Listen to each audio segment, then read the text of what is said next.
നമസ്കാരം, എല്ലാവർക്കും തട്ടിക്കൂട്ട് കുക്കറിയിലേക്ക് സ്വാഗതം. നമ്മൾ ഇന്നിവിടെ പരിചയപ്പെടാൻ പോകുന്നത് അടുക്കള ജീവിതത്തിൽ ഏറ്റവും ഉപയോഗപ്രദമായ 15 പൊടിക്കൈകളാണ്. ഈ പൊടിക്കൈകളിൽ ഒന്നെങ്കിലും നിങ്ങൾക്ക് പ്രയോജനപ്പെടുമെന്ന് വിശ്വസിച്ചുകൊണ്ട് നമുക്ക് തുടങ്ങാം.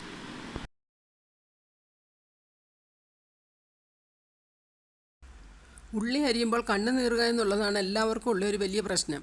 ഈ പ്രശ്നത്തിനൊരു പരിഹാരമാണ് നമ്മുടെ ഒന്നാമത്തെ പൊടിക്കൈ. ഉള്ളി അരിയാൻ ഉപയോഗിക്കുന്ന കട്ടിംഗ് ബോർഡിൽ അല്പം വിനാഗിരി പുരട്ടിയ ശേഷം അരിയുകയാണെങ്കിൽ കണ്ണു നീറുകയോ കണ്ണു പുകയുകയോ ഒന്നും തന്നെ ചെയ്യില്ല.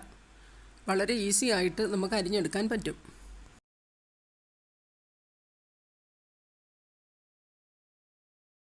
പാവയ്ക്ക കഴിക്കാൻ എല്ലാവരും മടിക്കുന്നത് അതിൻ്റെ കയ്പ്പ് കാരണമാണ്. അതിൻ്റെ കയ്പ്പ് എങ്ങനെ മാറ്റാമെന്നതാണ് നമ്മുടെ രണ്ടാമത്തെ പൊടിക്കൈ.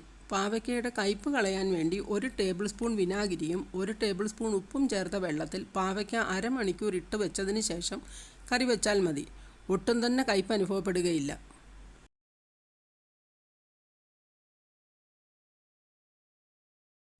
തേങ്ങ ചിരകിയത് എങ്ങനെ കേടുകൂടാതെ സൂക്ഷിക്കാം എന്നതാണ് നമ്മുടെ മൂന്നാമത്തെ പൊടിക്കൈ. ചിരകിയ തേങ്ങ വായു കടക്കാത്ത പാത്രത്തിലാക്കി ഫ്രീസറിൽ വയ്ക്കുകയാണെങ്കിൽ ഏകദേശം 2 ആഴ്ച വരെ കേടാകാതെ ഇരിക്കും. എന്നാൽ ഇടയ്ക്കിടെ അത് തുറന്ന് അതിൻ്റെ തണുപ്പ് കളയരുത്. അതാത് ദിവസത്തെ ഉപയോഗത്തിനുള്ളത് പ്രത്യേകം പാത്രത്തിലാക്കി സൂക്ഷിക്കുകയാണെങ്കിൽ കുറേ നാൾ ഇത് കേടാകാതെ ഇരിക്കും. 2 ആഴ്ചയിൽ കൂടുതൽ സൂക്ഷിക്കാതിരിക്കുന്നതാണ് നല്ലത്. അരിയിൽ ചെള്ളു കയറാതിരിക്കാൻ എന്ത് ചെയ്യണം എന്നതാണ് നമ്മുടെ നാലാമത്തെ പൊടിക്കൈ. വീട്ടമ്മമാർക്ക് ഏറ്റവും വിഷമമുണ്ടാക്കുന്ന ഒരു കാര്യമാണ് അരിയിൽ ചെള്ളു കയറുന്നത്. അരിയിൽ ചെള്ളു കയറാതെ ഇരിക്കാൻ അരി ഇട്ടുവയ്ക്കുന്ന പാത്രത്തിൽ 2 തണ്ട് ആര്യവേപ്പില കൂടി ഇട്ടുവച്ചാൽ മതി. ചെറു പ്രാണികളൊന്നും തന്നെ വരില്ല.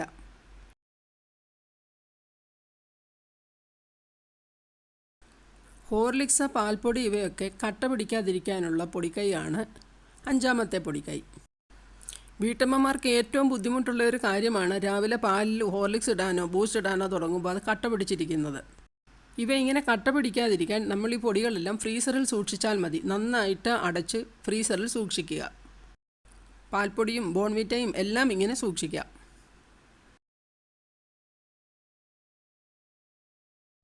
കൂർക്ക അരിയുമ്പോൾ കയ്യിലുണ്ടാകുന്ന കറ കളയുന്ന വിദ്യയുമായിട്ടാണ് 6ാമത്തെ പൊടിക്കൈ വന്നിരിക്കുന്നത്.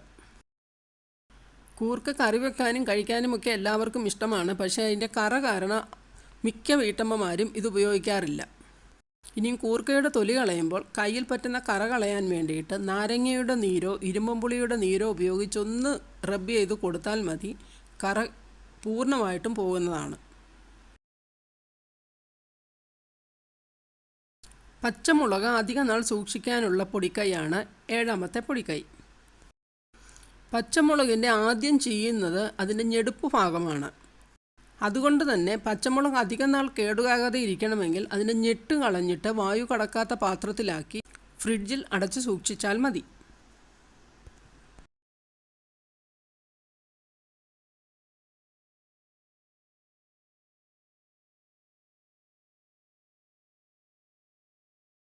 സ്റ്റീൽ പാത്രത്തിലെ തുരുമ്പ് എങ്ങനെ കളയാമെന്നുള്ളതാണ് നമ്മുടെ 8ാമത്തെ പൊടിക്കൈ. സ്റ്റീൽ പാത്രങ്ങളിലെ തുരുമ്പ് കളയാൻ അല്പം വിനാഗിരിയും സോപ്പ് പൊടിയും കൂടി യോജിപ്പിച്ചെടുത്തിട്ട് നന്നായിട്ട് കഴുകിയെടുത്താൽ മതി. തുരുമ്പ് മാറുകയും ചെയ്യും. പാത്രം നന്നായിട്ട് വെട്ടിത്തിളങ്ങുകയും ചെയ്യും.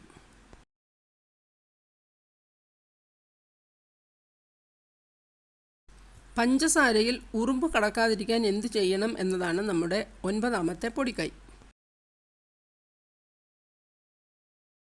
പഞ്ചസാരയിൽ ഉറുമ്പ് കടക്കാതിരിക്കാൻ പഞ്ചസാര ഇട്ടുവെക്കുന്ന ടിന്നിൽ 3-4 ഗ്രാമ്പൂ ഇട്ട് അടച്ചു വച്ചാൽ മതി. ഈ ഗ്രാമ്പൂവിൻ്റെ സ്മെല്ല് കാരണം പഞ്ചസാരയിലോട്ട് ഉറുമ്പ് കടക്കില്ല.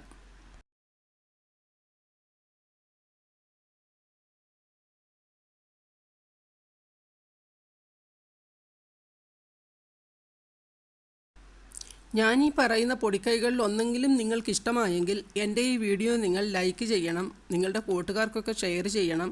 ഇതുവരെ എൻ്റെ ഈ ചാനൽ സബ്സ്ക്രൈബ് ചെയ്തിട്ടില്ലാത്തവർ സബ്സ്ക്രൈബ് ചെയ്യണം. സബ്സ്ക്രൈബ് ബട്ടനോടൊപ്പമുള്ള ബെൽ ഐക്കണിലൊന്ന് ടാപ്പ് ചെയ്യണം. എങ്കിൽ മാത്രമേ ഞാനിടുന്ന റെസിപ്പീസും പൊടിക്കൈകളും ഒക്കെ നിങ്ങളുടെ മുൻപിൽ യഥാസമയത്ത് എത്തുകയുള്ളൂ.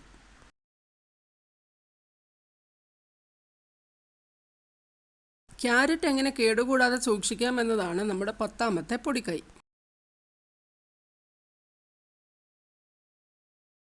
എത്ര ഫ്രഷായ ക്യാരറ്റ് വാങ്ങിക്കൊണ്ട് വന്നാലും ഒരു ദിവസത്തിൽ കൂടുതൽ പുറത്തിരിക്കില്ല, അപ്പോഴേ അത് ചീഞ്ഞു പോകും. ക്യാരറ്റ് കൂടുതൽ ദിവസം കേടാകാതെ ഇരിക്കണമെങ്കിൽ അതിനെ പേപ്പറിൽ പൊതിഞ്ഞ ശേഷം വായു കടക്കാത്ത പാത്രത്തിലോ കവറിലോ ഇട്ട് ഫ്രിഡ്ജിൽ സൂക്ഷിച്ചാൽ മതി. ഇങ്ങനെ സൂക്ഷിച്ചാൽ 2 ആഴ്ചയോളം ഇത് കേടാകാതെ ഇരിക്കും.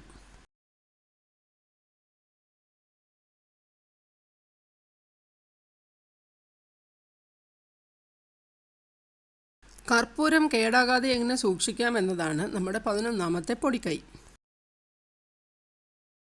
നമ്മൾ കർപ്പൂരം മേടിച്ച് വീട്ടിൽ കൊണ്ടുവന്ന് വെച്ച് കുറച്ച് ദിവസം കഴിഞ്ഞത് കത്തിക്കാൻ നോക്കിക്കഴിഞ്ഞാൽ അത് കത്തില്ല, അത് തണുത്തു പോകും. എന്നാൽ ഇത് മാസങ്ങളോളം കേടാകാതിരിക്കാൻ വേണ്ടിയിട്ട് 5-6 കുരുമുളക് മണികൾ ചേർത്ത് ടിന്നിൽ അടച്ചു വെച്ചാൽ മതി. അത് പുതിയതുപോലെ തന്നെ ഫ്രഷ് ആയിട്ടിരിക്കുകയും ചെയ്യും. നമുക്ക് കത്തിച്ചാൽ അപ്പോൾ തന്നെ അത് കത്തുകയും ചെയ്യും.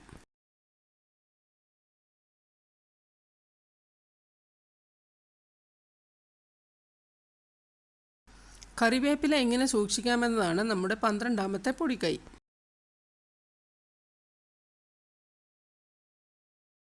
കറിവേപ്പില ന്യൂസ് പേപ്പറിലോ ടിഷ്യൂ പേപ്പറിലോ പൊതിഞ്ഞ ശേഷം വായു കടക്കാത്ത പാത്രത്തിലോ കവറിലോ സൂക്ഷിക്കുകയാണെങ്കിൽ ദിവസങ്ങളോളം ഇത് കേടുകൂടാതെ ഇരിക്കും. ഒരെണ്ണം പോലും ചീഞ്ഞു പോകില്ല.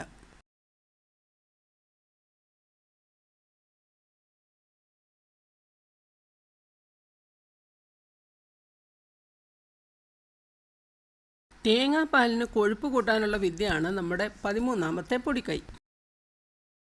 തേങ്ങാപ്പാലിന് കൊഴുപ്പ് കൂട്ടാൻ 1 ടീസ്പൂൺ അരിപ്പൊടി ചേർത്ത് തിളപ്പിച്ചാൽ മതി. ഇങ്ങനെ തയ്യാറാക്കിയെടുക്കുന്ന തേങ്ങാപ്പാൽ പായസത്തിലും കറികളിലും ഒക്കെ ചേർക്കാൻ പറ്റും. കറികൾക്ക് കൊഴുപ്പും സ്വാദും കൂടുകയും ചെയ്യും.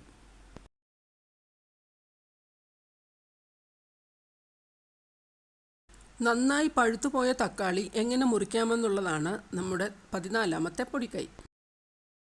നന്നായി പഴുത്ത തക്കാളി നമുക്ക് മുറിക്കാൻ ഭയങ്കര ബുദ്ധിമുട്ടാണ്. കാര്യം അത് മുറിക്കുമ്പോൾ അത് ഷേപ്പ് ഒന്നും കിട്ടില്ല. അങ്ങനെയുള്ള സമയത്ത് തക്കാളി മുറിക്കുന്നതിന് തൊട്ട് മുൻപായിട്ട് ഐസ് ഇട്ട വെള്ളത്തിൽ കുറച്ച് സമയം ഇട്ട് വയ്ക്കുക. ഇട്ട് വെച്ചാൽ തക്കാളിക്കൊരു ഉറപ്പ് വരും. അതിനുശേഷം അത് മുറിക്കുകയാണെങ്കിൽ നന്നായിട്ട് ഷേപ്പിൽ മുറിച്ചെടുക്കാൻ പറ്റും.